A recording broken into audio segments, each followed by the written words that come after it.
Hello everyone. तो आज हम करने जा रहे हैं स्टार्ट हमारा टॉपिक फॉर्मल ऑर्गेनाइजेशन। सबसे पहले हम स्टार्ट करेंगे what is the meaning of formal organisation. तो फॉर्मल ऑर्गेनाइजेशन से हम ये समझते हैं एक ऐसी ऑर्गेनाइजेशन जो कि मैनेजमेंट के द्वारा क्रिएट की जाती है intentionally for the purpose of achieving organisation गोल।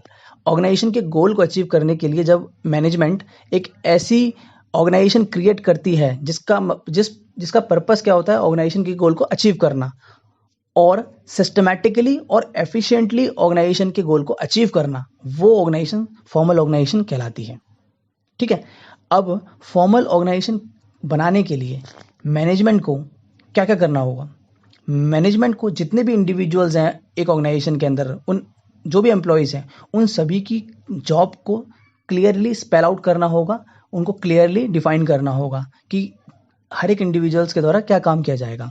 साथ ही authorities and responsibilities of individuals भी फिक्स की जाएगी कि किसकी क्या अथॉरिटीज़ हैं और किसकी क्या रिस्पॉन्सिबिलिटीज़ हैं। साथ ही सुपीरियर सुबॉर्डिनेट रिलेशनशिप भी एक ऑर्गेनाइजेशन के अंदर डिफाइन किए जाएंगे कि सुपीरियर और सुबॉर्डिनेट के रिलेशन क्या है, कौन सुपीरियर है, कौन उसका सुबॉर्डिनेट्स हैं। तो ये क्लियरली डिफाइन करेंगे। ये करने के बाद ही ऑर्गेनाइजेशन का गोल जो है वो सिस्टमैटिकली एंड एफिशिएंटली अचीव हो पाएगा। This type of structure is called formal organisation structure. अब आई होप आपको समझ आ गया होगा कि फॉर्मल ऑर्गेनाइजेशन स्ट्रक्चर कैसा स्ट्रक्चर है। एक ऐसा ऑर्गेनाइजेशन जो कि मैनेजमेंट इंटेंशनली डेलिबरेटली क्रिएट करती है for achieving organisation goal efficiently and effectively. Organisation के गोल को एफिशिएंटली एंड इफेक्टिवली अचीव करने के लिए इंटेंशनली जो क्रिएट किया जाता है ऑर्गेनाइजेशन स्ट्रक्चर, जहाँ पे रोल्स क्लियरली डिफाइंड होते हैं, इंडिविजुअल्स के अथॉरिटीज रिस्पॉन्सिबिलिटी क्लियरली डिफाइंड होती है, उस स्ट्रक्चर को हम क्या कहते हैं, फॉर्मल ऑर्गेनाइजेशन स्ट्रक्चर। ओके, अब हम पढ़ते हैं नेक्स्ट टॉपिक है what is the features of formal organisation. अगर आपको मीनिंग क्लियर था फॉर्मल ऑर्गेनाइजेशन का तो आपको फीचर्स भी कोई प्रॉब्लम नहीं आने वाले। ठीक है, तो फीचर्स में सबसे पहला फीचर क्या है, formal organisation structure is created intentionally by the process of organising. जो फॉर्मल ऑर्गेनाइजेशन स्ट्रक्चर है वो इंटेंशनली मतलब किसी पर्पस के लिए जानबूझ करके क्रिएट किया जाता है ऑर्गेनाइजिंग प्रोसेस के द्वारा, मैनेजमेंट के द्वारा। किस प्रोसेस से, ऑर्गेनाइजिंग प्रोसेस से। तो मैनेजमेंट अपनी ऑर्गेनाइजिंग प्रोसेस के अंतर्गत ही क्रिएट करती है फॉर्मल ऑर्गेनाइजेशन को और इंटेंशनली क्रिएट करती है। क्यों? क्योंकि उन्हें गोल अचीव करना है। तो ये पहला फीचर क्या हो गया, इंटेंशनली क्रिएट किया जाता है इसे मैनेजमेंट के द्वारा। दूसरा फीचर है इसका, the purpose of formal organisation structure is achievement of organisational goal. जो फॉर्मल ऑर्गेनाइजेशन स्ट्रक्चर को क्रिएट करने का पर्पस है वो ये है कि ऑर्गेनाइजेशन का जो गोल है वो अचीव हो सके। ऑब्वियसली हमने उसे क्रिएट इसलिए किया है कि ऑर्गेनाइजेशन का जो भी गोल है वो सिस्टमैटिकली एंड एफिशिएंटली अचीव हो सके। थर्ड पॉइंट है, थर्ड फीचर्स है, in formal organisation structure each individual is assigned a specific job. Formal organisation structure में हर एक इंडिविजुअल्स को एक स्पेसिफिक जॉब दी जाती है, उसको एक स्पेसिफिक जॉब असाइन की जाती है, उसको वही काम करना होता है। तो आई होप आपको सारे फीचर्स क्लियर हो गए होंगे। बिल्कुल सिंपल फीचर्स थे ये, हमने उसकी मीनिंग में भी क्लियर कर लिए थे। तो सेकंड क्वेश्चन कंप्लीट हो जाता है, that is features of formal organisation. अब हम करते हैं next question, that is advantage of formal organisation. तो पहला एडवांटेज है systematic working. Formal organisation structure results in systematic and smooth functioning of organisation. Formal organisation structure जो हमने बनाया, क्योंकि फॉर्मल ऑर्गेनाइजेशन स्ट्रक्चर का मतलब ही क्या होता है, जहां पर सभी लोगों की जॉब्स डिफाइंड होती है, superior subordinate relation clearly defined होते हैं, रिस्पॉन्सिबिलिटीज और अथॉरिटीज डिफाइंड होती है। तो ये सब करने की वजह से ऑर्गेनाइजेशन का जो गोल है वो अचीव होगा सिस्टमैटिकली एंड एफिशिएंटली। तो ऑर्गेनाइजेशन की जो वर्किंग होगी वो बिल्कुल सिस्टमैटिक होगी क्योंकि सभी के रोल्स डिफाइंड है, अथॉरिटीज एंड रिस्पॉन्सिबिलिटीज फिक्स्ड है। तो पहला पॉइंट आपको समझ में आ गया होगा, first advantage that is systematic working. Second advantage की बात करें अगर हम फॉर्मल ऑर्गेनाइजेशन के, तो सेकंड एडवांटेज है अचीवमेंट ऑफ ऑर्गेनाइजेशनल ऑब्जेक्टिव। क्योंकि फॉर्मल ऑर्गेनाइजेशन स्ट्रक्चर क्रिएट ही इसलिए किया जाता है कि ताकि ऑर्गेनाइजेशन का ऑब्जेक्टिव अचीव हो सके। तो इसीलिए formal organisation structure is established to achieve the organisational objective, क्योंकि उनका ऑब्जेक्टिव ही क्या है फॉर्मल ऑर्गेनाइजेशन स्ट्रक्चर का, कि ऑर्गेनाइजेशन का ऑब्जेक्टिव अचीव हो सके। सेकंड पॉइंट आपको समझ आ गया होगा। फिर आते हैं हम थर्ड एडवांटेज पे फॉर्मल ऑर्गेनाइजेशन के। थर्ड एडवांटेज है नो ओवरलैपिंग ऑफ वर्क।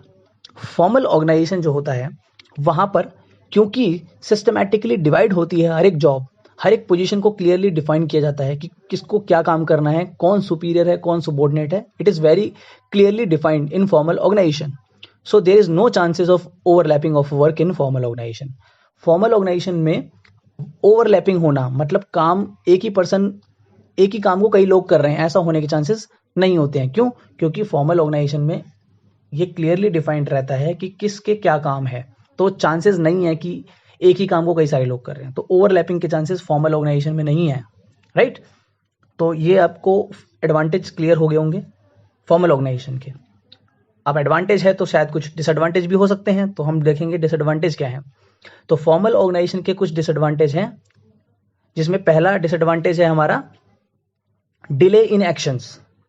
देखिए, फॉर्मल ऑर्गेनाइजेशन का मतलब क्या है, सभी लोगों के इंडिविजुअल्स के रोल डिफाइंड है, जॉब्स डिफाइंड है, पोजीशन डिफाइंड है, उनको क्या काम करना है ये बहुत ही पहले से ही डिफाइंड है, ठीक है।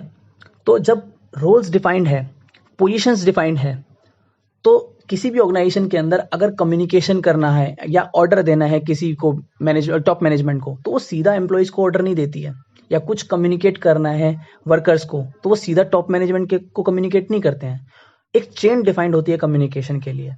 तो फॉर्मल ऑर्गेनाइजेशन के अंदर हमें उस चेन को फॉलो करना पड़ता है, उस स्केलर चेन को फॉलो करना पड़ता है। इसी को हम कहते हैं स्केलर चेन, जहां पर एक पैटर्न होता है कम्युनिकेशन करने के लिए, हमें एक पैटर्न में कम्युनिकेट करना पड़ता है। अगर लोअर मैनेजमेंट को या एम्प्लॉइज को, वर्कर को टॉप मैनेजमेंट से कम्युनिकेट करना है, तो उसके बीच में कई लोग इन्वॉल्व होते हैं। उस जो भी स्ट्रक्चर के अंदर जो भी पर्सन इन्वॉल्व है, उस पूरे उन सभी की चेन को ही हम स्केलर चेन कहते हैं। तो इसी तरीके से कम्युनिकेशन होता है फॉर्मल ऑर्गेनाइजेशन के अंदर। तो क्योंकि फॉर्मल ऑर्गेनाइजेशन के अंदर स्केलर चेन फॉलो होती है, कम्युनिकेशन जो है वो स्टेप बाय स्टेप कम्युनिकेशन होता है। तो हो सकता है कि जो भी एक्शंस लेने हैं, चाहे टॉप मैनेजमेंट के एक्शंस हो, चाहे वो एम्प्लॉइज के या लोअर मैनेजमेंट के एक्शंस हो, वो डिले हो सकते हैं। क्योंकि हमें अगर कोई बात अपनी ऊपर पहुंचानी है टॉप मैनेजमेंट पे, या टॉप मैनेजमेंट को अपनी बात एम्प्लॉइज तक पहुंचानी है, तो उसमें काफ़ी टाइम जाएगा। तो इसलिए डिले इन एक्शन हो सकता है in case of formal organisation. Second disadvantage है फॉर्मल ऑर्गेनाइजेशन का, ignore the social needs of employees. देखिए, फॉर्मल ऑर्गेनाइजेशन बनाई किस लिए जाती है, ताकि ऑर्गेनाइजेशन का ऑब्जेक्टिव अचीव हो सके, ऑर्गेनाइजेशन का गोल अचीव हो सके। इसी पर्पस के लिए फॉर्मल ऑर्गेनाइजेशन स्ट्रक्चर क्रिएट किया जाता है। तो फॉर्मल ऑर्गेनाइजेशन स्ट्रक्चर में एम्प्लॉय की क्या सोशल नीड्स हैं, क्या साइकोलॉजिकल नीड्स है, उसको ध्यान में नहीं रखा जाता, जिससे कि एम्प्लॉय को डीमोटिवेशन होता है और वो मोटिवेशन नहीं मिलता है और वो काम अच्छे से नहीं कर पाता है। तो ये सोशल नीड्स ऑफ एम्प्लॉय को इग्नोर कर देती है फॉर्मल ऑर्गेनाइजेशन। ओके, तो अब आते हैं हम थर्ड डिसएडवांटेज पे, फॉर्मल ऑर्गेनाइजेशन के थर्ड डिसएडवांटेज पे, जो कि क्या है, एम्फसाइज ऑन वर्क ओनली। यहाँ पे जो ध्यान दिया जाता है, फोकस दिया जाता है, वो सिर्फ काम पे दिया जाता है। फॉर्मल ऑर्गेनाइजेशन सिर्फ काम पे ध्यान देती है, उनको कोई मतलब नहीं है ह्यूमन रिलेशन कैसे हैं ऑर्गेनाइजेशन के अंदर, टैलेंट को तराशा जा रहा है कि नहीं जा रहा है, क्रिएटिविटी पे ध्यान दिया जा रहा है कि नहीं जा रहा है, इस बारे में कोई भी ध्यान नहीं होता फॉर्मल ऑर्गेनाइजेशन के अंदर। तो एम्फसाइज ऑन वर्क ओनली, सिर्फ काम पे ध्यान दिया जाता है और किसी भी बातों के ऊपर ध्यान नहीं दिया जाता है। ये सभी तीन डिसएडवांटेज थे हमारे फॉर्मल ऑर्गेनाइजेशन के अंदर। तो हमने आज फॉर्मल ऑर्गेनाइजेशन टॉपिक कंप्लीट कर लिया है। नेक्स्ट वीडियो में हम करेंगे इनफॉर्मल ऑर्गेनाइजेशन। तब तक आपको इसे रिवाइज करना है।